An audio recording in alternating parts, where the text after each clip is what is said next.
This is a HP Z400, a 2009 PC which was one of HP's best workstations. This only cost me about $150 and this is actually my own one, and I upgraded my own to turn it into a little gaming PC because I found this has quite a good upgrade path. In this video I'm going to show you how you can upgrade one of these, the problems you'll face upgrading one, and a great CPU swap option that actually saved my PC. But before we talk about a CPU swap, let's talk about the design, because a certain big brand actually did help HP craft this PC, and I don't think you'll be able to guess who.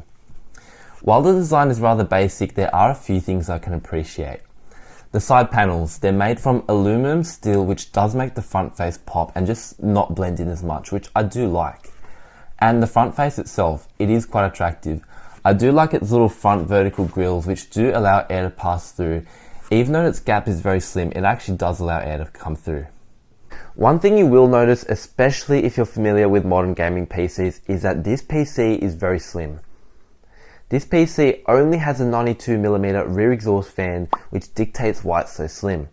Nowadays, 120mm is the new standard for exhaust fans, with 140mm fans becoming more common too. This naturally increases the width of the PC.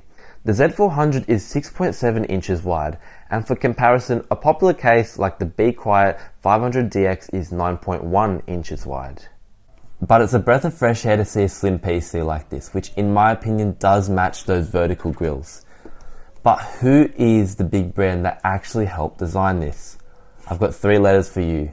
BMW. That's right, the car manufacturer BMW's subsidiary company BMW Design Works USA helps produce the HP Z series of workstations that were released in 2009. This not only included our entry model Z400 but the Z600 and the Z800. That's why we have all these green touch points, to make it easier for consumers to remove and replace parts as they please.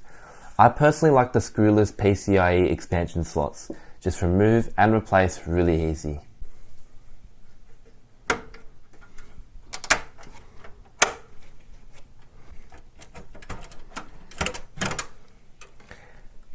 As easy as that. What I really liked about this PC was its upgradability. It isn't too limited in terms of having lots of proprietary roadblocks that stop you from trying to modify the system. Notably, it comes with a power supply that includes a 6-pin PCIe power, which is great so you can bring your own graphics card, and that could be a one-stop upgrade depending on your circumstance. If you wanted to use a different power supply, you could almost just replace the existing one with no issues. But the pinout on the 24-pin power connector is different, and you need an adapter. But you can still upgrade the PSU without too much trouble. Now, let's talk about the PC's original CPU and how we can upgrade it. The Z400 had a lot to offer in terms of CPU choice, and this one just so happened to have the Xeon W3540, a pretty average CPU based along the hierarchy of all the choice that we had to choose from. However, it did have 4 cores and 8 threads. Now we're going to remove our CPU cooler right here. There goes our high performance heatsink. I'll touch on that later, but it does have 3 heat pipes. Now we can put the W3540 back in so that we can test it. But remember, we've got to put it in upside down where that arrow is to meet this one's arrow.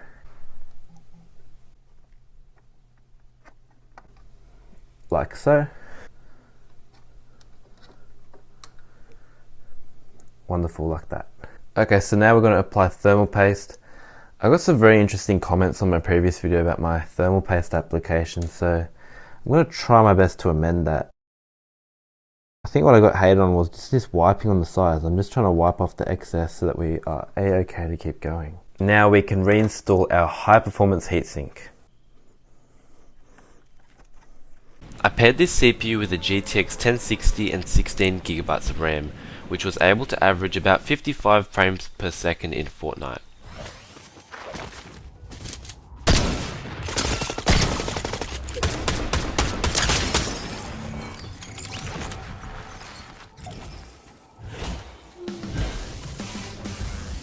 I wanted to upgrade this CPU to a Xeon X5690, a 6-core 12-thread processor, which is one of the best processors available for this motherboard socket, the LGA1366, also known as the X58 platform, which would make this one of the best platforms you could get in 2012. However, the CPU isn't listed in HP's list of supported CPUs for this desktop. So I searched online for the BIOS update revisions to see if I could find any information about updating my motherboard to support a newer CPU. But after looking online, the BIOS updates for the HP motherboard gave no information about supporting new CPUs. I continued searching online and found a HP forum that said an X5690 would work in the Z400, but that was in a newer edition that had a refreshed motherboard that notably featured 6 RAM slots instead of 4 like mine. Disappointed, I searched more and stumbled across a website called Green PC Gamers with a section dedicated just towards the Z400. They said the X5690 would work with my exact system. I then learnt that HP required you to have their performance heatsink installed if you were to install a CPU with a 130 watt max TDP processor like the X5690. But since my existing CPU had a TDP max of 130 watts, my PC already had this cooler, so I didn't need to make any CPU cooler upgrades. That's why our high performance heatsink has 5 pins. The stock standard cooler is also 5 pins, but notably only has 4 wires. You can see that we get this warning message because the system cannot recognize a high performance heatsink. That's what the 5th wire is for. If we pair this CPU with the same 16GB of RAM and GTX 1060, you can see we average about 60 frames per second in Fortnite, roughly 5 frames per second of increase, and of course with the same settings as before.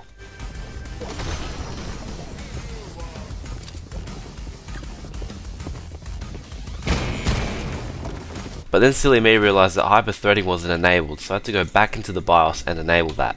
Then I was able to average about 68 frames per second. Using Fortnite probably wasn't the best example as it's a more GPU intensive game, however we did see improvement with the X5690.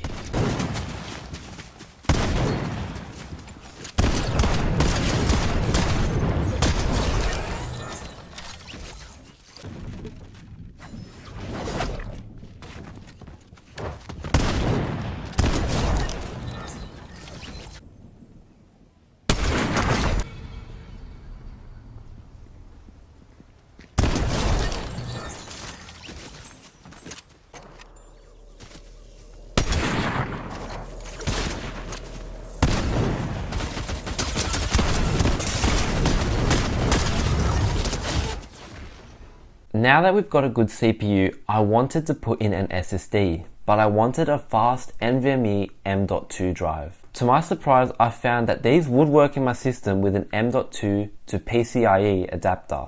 However, these PCs were not able to function as a boot device since this PC's BIOS was legacy and not UEFI like most modern motherboards today. The whole point of the NVMe SSD was to install the operating system onto it so that the PC is quick and snappy.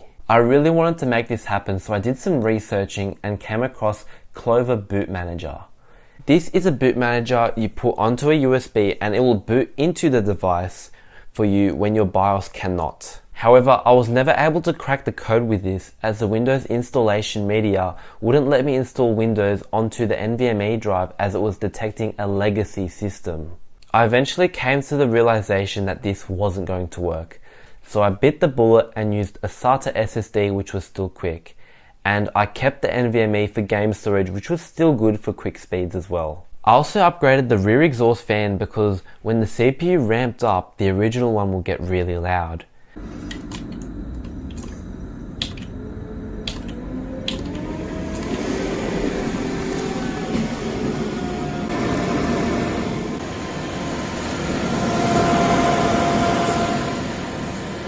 I then relocated the original one to the front of the case with some cable ties because there was no dedicated mount to send air to the graphics card. The plug had a weird notch which wouldn't allow a standard PWM fan because of the plastic notch missing in the fan header. But I held the fan in place to touch the pins and it worked normally. So after testing this, I decided to slice the notch off on my fan for it allowed to fit in the header, since we confirmed that it actually does work normally. It just has a weird header. I'm just going to take off the front panel right now. And there it is. So here is the front face. These front little grills, you can see they do let air pass through. If you look closely, we do have a speaker, and you can see the fan that I've had to zip tie into this thing. I've got it on one corner right here and then another corner over there. Go wrap around the inside. It is a bit difficult to see, but the light will help because there are no mounts. HP does offer an official like front fan, but however it comes with this whole mounting system, and it's just going to be too expensive to get my hands on, so I just zip tied one in so that I can push some air over to the GPU over here. This was a really cool PC to work with, and mainly because it was upgradable within reason. I still really like the fact that 2009, this PC, more than 10 years later, it can still game to an extent. I really do like that, and I think it's because the processor we used, it was the highest end for its socket. An i5 from that same LGA 1366 socket, I don't think it's going to last the test of time like this one did. I also did really like that it was really cool to uncover and learn a lot of things about this PC, like HP's proprietary system and the BMW thing. So that's the HP Z400. If you like this video, please feel free to like and subscribe if you wish to, and I will catch you later. Thank you for watching.